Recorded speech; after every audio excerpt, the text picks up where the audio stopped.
ಎಲ್ಲರಿಗೂ ಶುಭ ಮುಂಜಾನೆ. ಇವತ್ತು ಪೇಪರ್ 1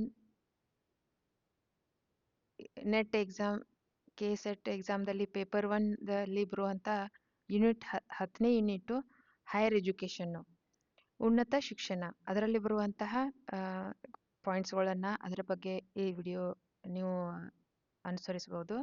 ಮೊದಲನೇದಾಗಿ first educational in ancient India ಉನ್ನತ ಶಿಕ್ಷಣಕ್ಕೆ ಬಂದಾಗ ನಾವು ಮೊದಲನೇದಾಗಿ ಪ್ರಾಚೀನ ಕಾಲದಲ್ಲಿ ಹೇಗಿತ್ತು, ಆಮೇಲೆ ಮಧ್ಯಕಾಲದಲ್ಲಿ ವೇದಿಕ ಪೀರಿಯಡ್, ಬೌದ್ಧಿಕ period, medieval period, pre independence, British time, ಆಮೇಲೆ ಪೋಸ್ಟ್ ಇಂಡಿಪೆಂಡೆನ್ಸು. ಇವು 4 ಫ್ಯಾಕ್ಟರ್ಗಳನ್ನ ಜಾಸ್ತಿ 5 ಪಾಯಿಂಟ್ಗಳನ್ನ ನಾವು ಜಾಸ್ತಿ ಫೋಕಸ್ ಮಾಡಬೇಕಾಗತ್ತೆ. ಈ ವಿಡಿಯೋದಲ್ಲಿ ಅದನ್ನೇ ಡಿಸ್ಕಷನ್ ಮಾಡೋಣ. ಸೊ ಮೊದಲನೇದಾಗಿ education in India could be divided into following periods. ನೋಡ್ರಿ, ಕೆಲವೊಮ್ಮೆ ಇಯರು ಕೇಳ್ತಾರೆ, ಮತ್ತೆ ಯಾವ್ಯಾವ ಕಾಲದಲ್ಲಿತ್ತು ಅನ್ನೋದು, ಯಾವ್ಯಾವ ಕಾಲ ಸೀಕ್ವೆನ್ಸ್ ವೈಸು ಕೇಳ್ತಾರ್ರಿ. ನೋಡ್ರಿ, ವೇದಿಕ್ ಪೀರಿಯಡ್, ಬೌದ್ಧಿಕ್ ಪೀರಿಯಡ್, ಮಿಡವಲ್ ಪೀರಿಯಡ್, ಆಮೇಲೆ ಪ್ರೀ ಇಂಡಿಪೆಂಡೆನ್ಸು, ಆಮೇಲೆ ಪೋಸ್ಟ್ ಇಂಡಿಪೆಂಡೆಂಟು. ಸೊ ಕಾಲ ನೆನ್ಪಿಟ್ಕೋಬೇಕು. 1000 BC ಇಂದ 600 BC, 600 BC ಇಂದ 1200 AD, ಆಮೇಲೆ 1100 AD, 1200 AD, 1100 AD ಇಂದ 1800 AD, ಆಮೇಲೆ 1857ರಿಂದ 47, ಆಮೇಲೆ 47ರಿಂದ. ಅಂದ್ರೆ ಈ ಟೈಮ್ದಲ್ಲಿ ಏನೇನೇ ಎಜುಕೇಶನ್ದಲ್ಲಿ ಆದಂತ ಬದಲಾವಣೆಗಳನ್ನ ನಾವು ನೋಡ್ತೀವಿ. ಡ್ಯೂರಿಂಗ್ ದ ಏನ್ಷಿಯಂಟ್ ಟೈಮ್, ಪ್ರಾಚೀನ ಕಾಲಕ್ಕೆ ವ್ಯವಸ್ಥೆ ಯಾವ ರೀತಿ ಇತ್ತು? ಟೂ ಸಿಸ್ಟಮ್ದಲ್ಲಿ ನಾವು ಎಜುಕೇಶನ್ ಕಲಿತಾ ಇದ್ವಿ. ಟೂ ಸಿಸ್ಟಮ್ ಅಂತಂದ್ರೆ the true system education where develop in Vedic and Buddhist. ಅಲ್ಲಿ ಯಾವ್ಯಾವ ಭಾಷೆನ ನಾವು ಪ್ರಾಚೀನ ಕಾಲದಿಂದ ನೋಡ್ಲಿಕ್ಕಾದ್ರೆ ನಾವು ಸಂಸ್ಕೃತ ಭಾಷೆನ ಡಿಪೆಂಡ್ ಆಗಿರೋದನ್ನ ನೋಡ್ತೀವಿ. ಮೀಡಿಯಂ ಯಾವ್ದಿತ್ತು ಅಂದ್ರೆ ಸಂಸ್ಕೃತ ವೇದಿಕ್ ಸಿಸ್ಟಮ್ದಲ್ಲಿ, ಮತ್ತು ಬೌದ್ಧ ಸಿಸ್ಟಮ್ದಲ್ಲಿ ಪಾಲಿ ಭಾಷೆಯಾಗಿತ್ತು. During those time education was the Vedas, Brahmand, Upanishad and Dharmashastra. ಏನೇನು ಕಲಿತಾ ಇದ್ರು ಹಾಗಾದ್ರೆ ನಾವು ವೇದ ಕಾಲದಲ್ಲಿ? ಆ ಸಮಯದಲ್ಲಿ ವೇದ, ಬ್ರಾಹ್ಮಣ, ಉಪನಿಷದ, ಧರ್ಮಸೂತ್ರಗಳ ಬಗ್ಗೆ ಕಲಿತಾ ಇದ್ವಿ. ಆಮೇಲೆ ಋಗ್ವೇದನು ಕೂಡ ಇತ್ತು ಅದ್ರ ಟೈಮ್ದಲ್ಲಿ.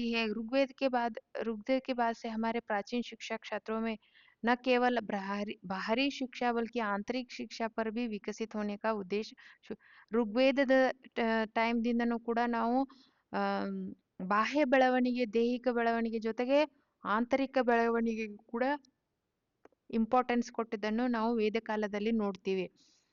ಆಮೇಲೆ ನೆಕ್ಸ್ಟ್ ನೋಡ್ರಿ, ಇಲ್ಲಿ the ancient education focused on the imperating ethical like humanity, truthfulness, discipline, self-reliance, respecting all the creation to student. प्राचीन शिक्षा क्षेत्रों में विनम्रता, सच्चाई, अनुशासन, आत्मनिर्भरता सभी कृतियों को समान करने के लिए जैसे नैतिकता प्रदान करने के लिए ಕೇಂದ್ರಿತ. ಮೊದಲಿನ ಕಾಲದಲ್ಲಿ ಮಾಸ್ ಫೋಕಸ್ ಕೊಡ್ತಿರ್ಲಿಲ್ರಿ. ಅದಕ್ಕೆ ಮೊದಲಿನವರು ಎಜುಕೇಶನ್ ಅನ್ನು ತುಂಬಾ ಗ್ರೇಟ್ ಅಂತ ಹೇಳ್ಬೋದು ನಾವು. ಯಾಕಂತಂದ್ರೆ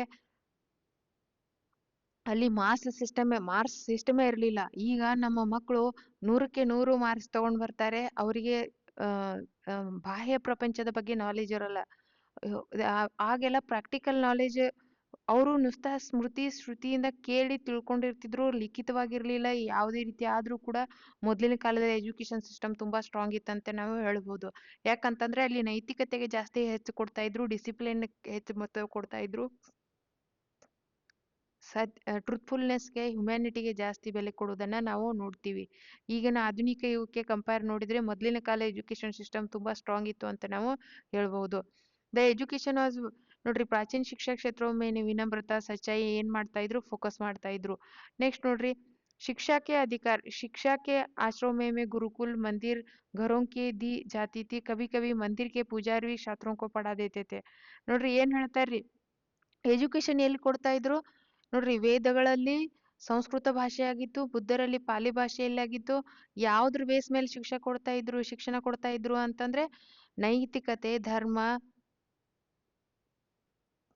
ಸತ್ಯ, ಡಿಸಿಪ್ಲಿನು, ಶಿಸ್ತು, ಇವುಗಳ ನೈತಿಕತೆ ಮೇಲೆ ಜಾಸ್ತಿ ಇತ್ತು ಆಗಿನ ಕಾಲದಲ್ಲಿ.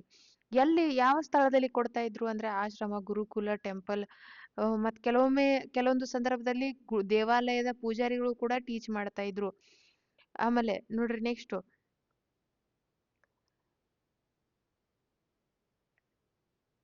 देशों के किसी भी प्राचीन शिक्षा प्रणाली में नहीं पाई जाती है। शिक्षा का अधिकार जंगलों में नीले आकाश के नीचे दी जाती थी, जिसमें विद्यार्थी का दिमाग तरोताजा और जीवंत रहता था।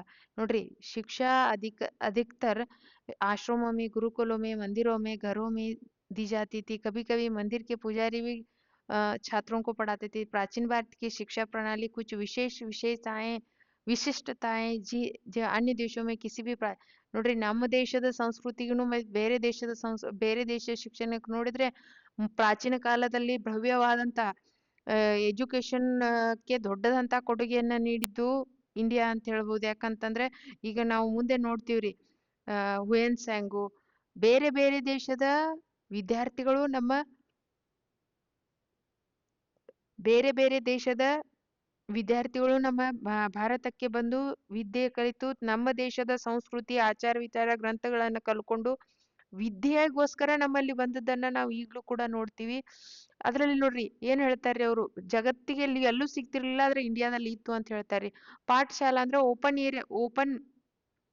Open air institution having an no open air structure an open air structure.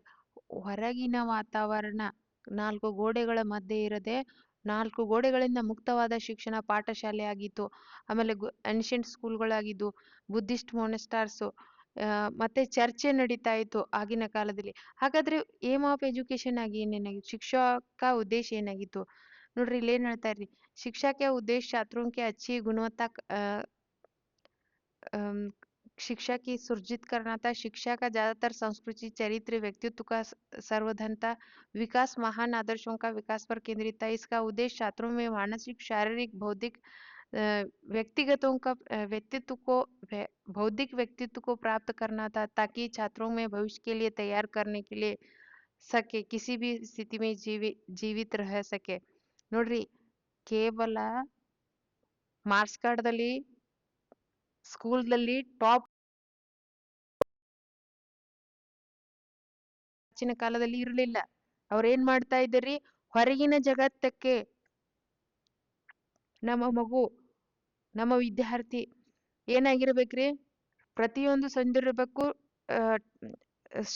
ಪ್ರತಿಯೊಬ್ಬ ಸಂದರ್ಭಕ್ಕೂ ಧೈರ್ಯದಿಂದ ಎದುರಿಸುವ ಧೈರ್ಯ, ಮನೋಸ್ಥೈರ್ಯತೆ, ದೈಹಿಕ ಶಕ್ತಿ, ಆತನ ಮಾನಸಿಕ ಸ್ಥಿತಿ ರೆಡಿ ಆಗ್ಬೇಕು ಅನ್ನೋ ಕಾರಣಕ್ಕಾಗಿ ಆಗಿನ ಎಜುಕೇಶನ್ ಸಿಸ್ಟಮ್ ಅನ್ನ ನೋಡ್ತೀವಿ. ಕ್ಯಾರೆಕ್ಟರಿಸ್ಟಿಕ್ಸ್ ನೋಡ್ರಿ ಇಲ್ಲಿ ಏನಾಗಿತ್ತು, ಪ್ರಾಚೀನ ಕಾಲದಲ್ಲಿ राज्य सरकार लोगों को पाठ्यक्रम तैयार करते थे और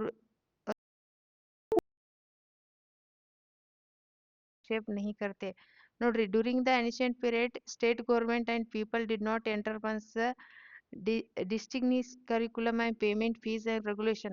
ಮೊದಲಿನ ಕಾಲದಲ್ಲಿ ಯಾವ ಗೌರ್ಮೆಂಟ್ನು ಪಠ್ಯಕ್ರಮನ ರಚನೆ ಮಾಡ್ತಿರ್ಲಿಲ್ಲ. ಇಷ್ಟೇ ಟೈಮ್ ಕಲಿಸ್ಬೇಕು ಅನ್ನೋದು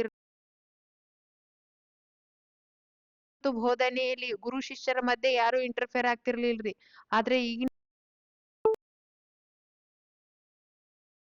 छात्र के बीच में कोई एक एक प्रखंड संबंध था, ಒಂದು ಪ್ರಚಂಡ್ strong bonding. There was the strong bonding between teachers and student, where student was allotted with own teacher and more emphasis given the teacher personally to learn and gain instruction for them. ಇಲ್ಲಿ ಚೆನ್ನಾಗಿತ್ರಿ. ಅಲ್ಲಿ ಯಾರು ಅಲ್ಲಿ ಗುರು ಶಿಷ್ಯರ ಅಂತಂದ್ರೆ ತಂದೆ ತಾಯಿ ನಂತರ ಗುರುವಿಗೆ ಶ್ರೇಷ್ಠ ಸ್ಥಾನ ಪ್ರಾಚೀನ ಕಾಲದಿಂದ ನಾವು ನೋಡ್ತಾ ಬರ್ತೀವ್ರಿ. ಅವರು ಪರ್ಸನಲಿ ಆಗಿ ಏನ್ ಮಾಡ್ತಿದ್ರಿ, ಪ್ರತಿಯೊಬ್ಬರು ಸ್ಟೂಡೆಂಟ್ಗೂ ತನ್ನ ಹತ್ರ ಇಟ್ಕೊಂಡು ಆತನಿಗೆ ಊಟದ ವಸತಿ ಜೊತೆಗೆ ಅವನ ಮಾನಸಿಕ, ಬೌದ್ಧಿಕ, ಶಾರೀರಿಕ ಸರ್ವಾಂಗೀಣ ಅಭಿವೃದ್ಧಿಗೆ ಗುರು ಶ್ರಮಿಸ್ತಾ ಇದ್ದ. ಗುರುವಿನ ತಕ್ಕಂಗೆ ಶಿಷ್ಯನು ಕೂಡ ಆ ರೀತಿ ವಿದ್ಯೆಯನ್ನ ಕಲಿತಾ ಇದ್ದ. Ancient times royal families as well as king states used to donate their wealth to improve the education system and quality. ಮೊದಲಿನ ಕಾಲದಲ್ಲಿ ರಾಜ ಮಹಾರಾಜರು ಏನ್ ಮಾಡ್ತಾ ಇದ್ರು ಅಂತಂದ್ರೆ ತಮ್ಮ ಕಾಲದ ತಾವರು ದುಡ್ಡನ್ನ ಇದಕ್ ಕೊಡ್ತಾ ಇದ್ರಿ ಸಿಸ್ಟಮಕ್ಕೆ. ಯಾಕಂದ್ರೆ ಕ್ವಾಲಿಟಿ ಎಜುಕೇಶನ್ ಕೊಡ್ರಿ ಅಂತ. ಯಾಕಂದ್ರೆ ಅವ್ರ ಮಕ್ಕಳು ಅಲ್ಲೇ ಕಲಿತಾ ಇದ್ರು. ಹೌದಾ?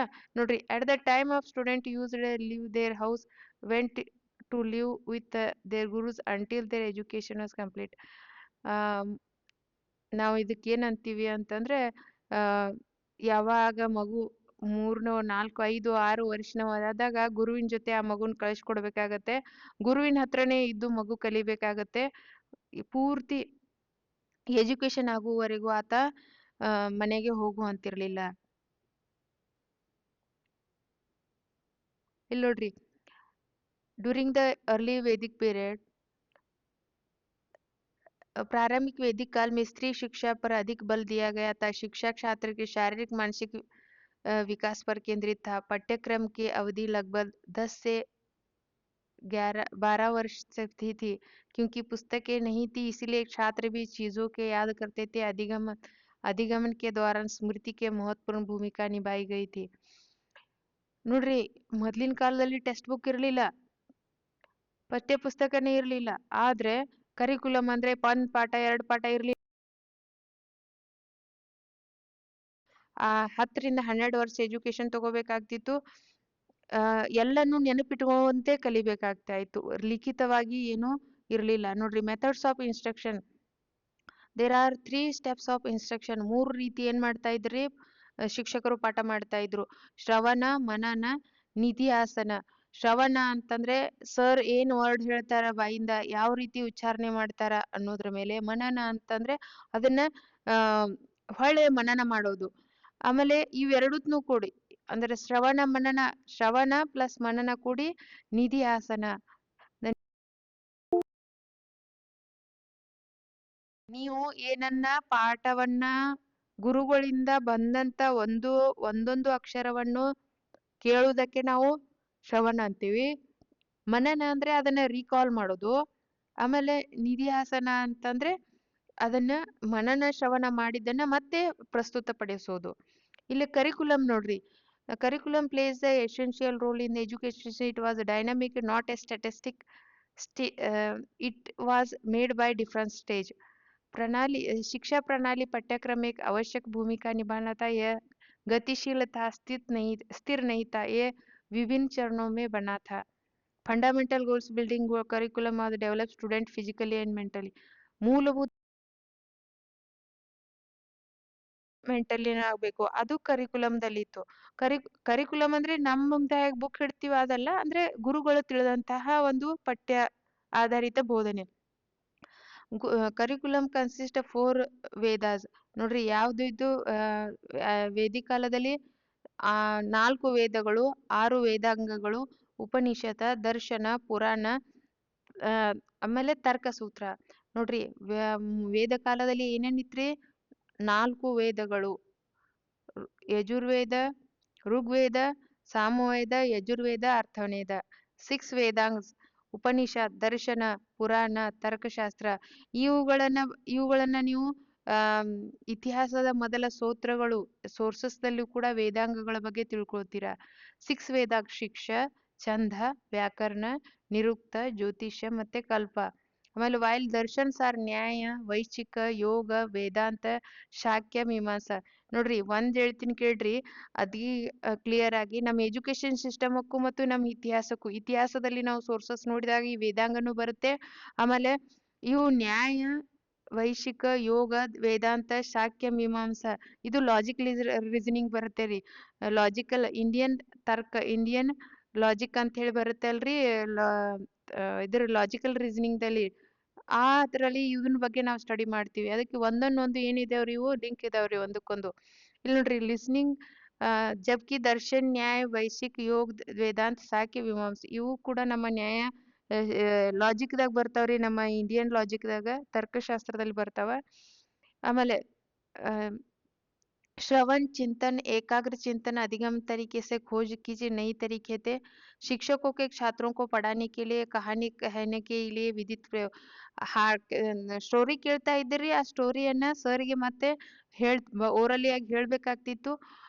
ಈ ರೀತಿಯಾದ ಶಿಕ್ಷಣದ ಮೂಲಕ, ನಾವು ಕತೆಗಳ ಮೂಲಕ ಆಗೇನ್ ಮಾಡ್ತಾ ಇದ್ರಿ, ಎಜುಕೇಶನ್ ಅನ್ನ ಕೊಡ್ತಾ ಇದ್ರು. ಇಲ್ಲಿ ನೋಡ್ರಿ, छात्र शिक्षक के द्वारा पढ़ाए गए विषयों पर बारे में प्रश्न पूछते थे. उन विषयों पर चर्चा भी की जाती थी और फिर छात्र उत्तर भी जाते थे. ಯಾವುದಾದ್ರೂ ಒಂದು ಕಥೆಯನ್ನ ಕೇಳಿದ್ರೆ ಅದನ್ನ ಹುಡುಗರಿಂದ ಆ ಹುಡುಗರು ಅದ್ರ ಬಗ್ಗೆ ಕ್ವಶನ್ ಕೇಳ್ತಾ ಇದ್ರು. ಆ ಕ್ವಶನ್ ಕೇಳಿದ್ರ ಮೇಲೆ ಗುರುಗಳ ಮತ್ತೆ ಸ್ಟೂಡೆಂಟ್ ಬಗ್ಗೆ ಏನಾಗ್ತಾ ಇತ್ರಿ, ಚರ್ಚೆ ನಡೀತಾ ಇತ್ತು. ಇಲ್ಲಿ ನೋಡ್ರಿ ಎಜುಕೇಶನಲ್ ಇನ್ಸ್ಟಿಟ್ಯೂಟ್. ಹಾಗಾದ್ರೆ ಎಜುಕೇಶನಲ್ ಇನ್ಸ್ಟಿಟ್ಯೂಷನ್ ಯಾವುವು? ಎಲ್ಲೆಲ್ಲಿ ಸೇರಿ ನೋಡ್ರಿ. Takshashila, Nalanda, ವಲ್ಲಭಿ, ವಿಕ್ರಮಶಿಲ, ಉದಂಪುರಿ, ಜಗದಂಬಾಲ್. Some universities were established around the viharas, therefore trace a Buddhist teaching diarchy, dictations. Those as Banaras, Navaldeep, Kanchi developed the uh, con- connection with the temples become a center community life place where they are situated.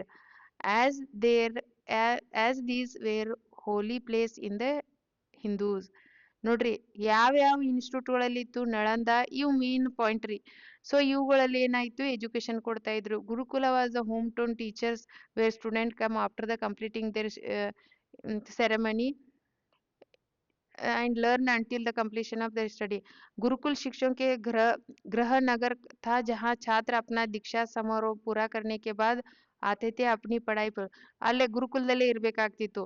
ನೋಡ್ರಿ ಮುಂದ್ರಿ परिषद या academic उच्च शिक्षा शिक्षा के स्थान पे जहाँ छात्र चर्चों के बाद विवाद का माध्यम से सीखते थे.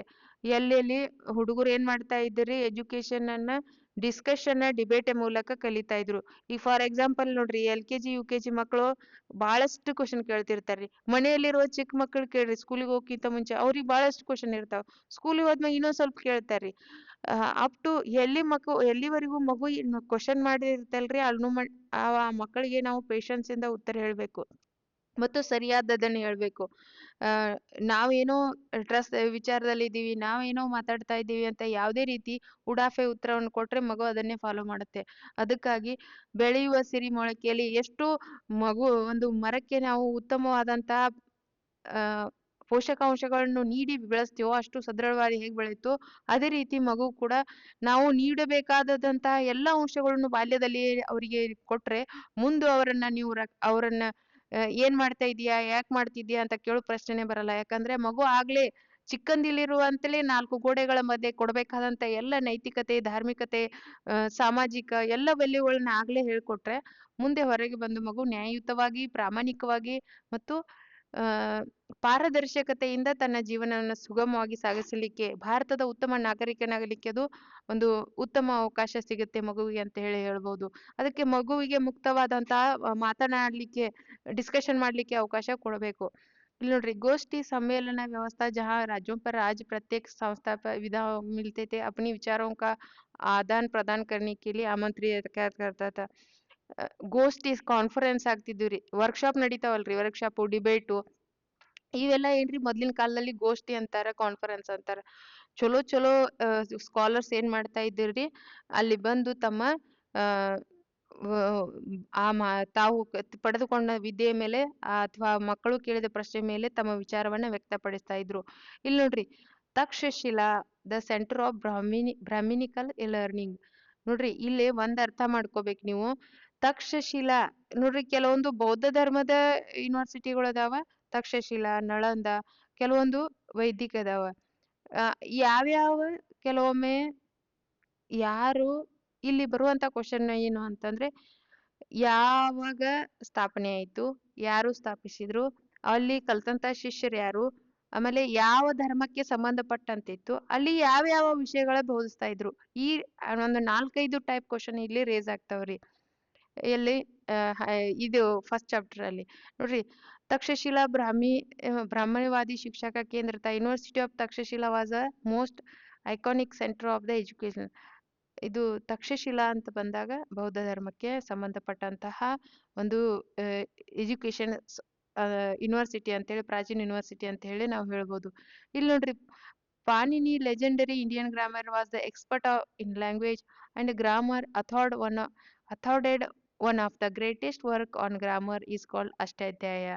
ನೋಡ್ರಿ, ನಮ್ಮ ಜೀವಿಕ, ಪಾಣಿನಿ, ಚಾಣಕ್ಯ ಇವರೆಲ್ಲ ಎಲ್ಲಿ ಕಲ್ತವ್ರಿ?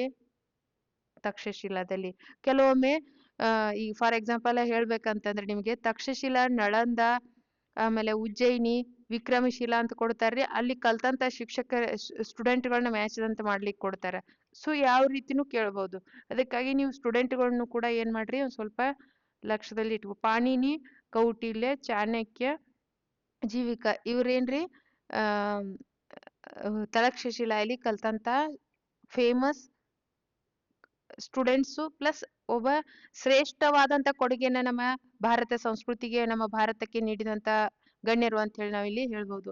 Scholars from the all over the world specially Kashi, Kosala, Magadha attended the university learn various art from religious structure. They also learned science, law and medicine. It consisted of the around 300 lecture halls and massive library. It was many centers of higher education and had 16 years as the minimum age of student to take admission to the university. Kosala, Kashi, Magadha ಬೇರೆ ಬೇರೆ ಕಡೆಯಿಂದ all over the world scholars from all over the world ಜಗತ್ತಿನ ವಿವಿಧ ಭಾಗಗಳಿಂದ ಬರ್ತಾ ಇದ್ರು. Plus Kosala, Kashi, Magadha ಕಡೆಯಿಂದನೂ ಕೂಡ ಇಲ್ಲಿ ಏನಾಗ್ತಾ ಇದ್ರಿ ಇಲ್ಲಿ ಕಲಿತಾ ಇದ್ರು. ವೇರಿಯಸ್ ಬೇರೆ ಬೇರೆ ರೀತಿಯ ಕಲೆಗಳನ್ನ ಕಲಿತಾ ಇದ್ರು. ವಿಜ್ಞಾನ, ಕಾನೂನು, ಮೆಡಿಸಿನ್. ಆಮೇಲೆ ಅವರು 16ನೇ ವರ್ಷಕ್ಕೆ ಈ ತಕ್ಷಶಿಲಾಕ್ಕೆ ಅಡ್ಮಿಷನ್ ತಗೋಬೇಕಾಗಿತ್ತು. ಪ್ಲಸ್ ದೊಡ್ಡದಂತ ಲೈಬ್ರರಿ ಒಂದು ಮಿನಿಮಮ್ ಅಲ್ಲಿ ಹೇಳಿದಾರೆ. It consist to around 300 lecture halls, 300 lecture halls ಇದ್ದು ಅಂತೆ. ಮತ್ತೆ ಅತ್ಯಂತ ಬೃಹತ್ವಾದಂತ ಲೈಬ್ರರಿ ಇತ್ತು ಅಂತ ಹೇಳಿ ಮೆನ್ಷನ್ ಮಾಡ್ತಾರ. ಆಮೇಲೆ scholars, authors, kings ancient like a great Chanakya, Panini, Vishnu Sharma, Chandragupta Maurya, Charaka the father of medicine. It's all the attend their education in Takshashila university. ನೋಡ್ರಿ, ಚರಕನ ಕೂಡ ತಕ್ಷಶಿಲೆಯಲ್ಲಿ ಓದಿದಂತ ಚಂದ್ರಗುಪ್ತ ಮೌರ್ಯ, ವಿಷ್ಣು ಶರ್ಮಾ, ಪಾಣಿನಿ, ಚಾಣಕ್ಯ ಇವೆಲ್ಲಾರು ಎಲ್ಲಿ ಓದಿದವ್ರಿ? ತಕ್ಷಶಿಲಾದಲ್ಲಿ ಓದಿದವರು. It also believed that Chanakya Panini wrote their famous work in Arthashastra and Ashtadhyayi at Takshashila.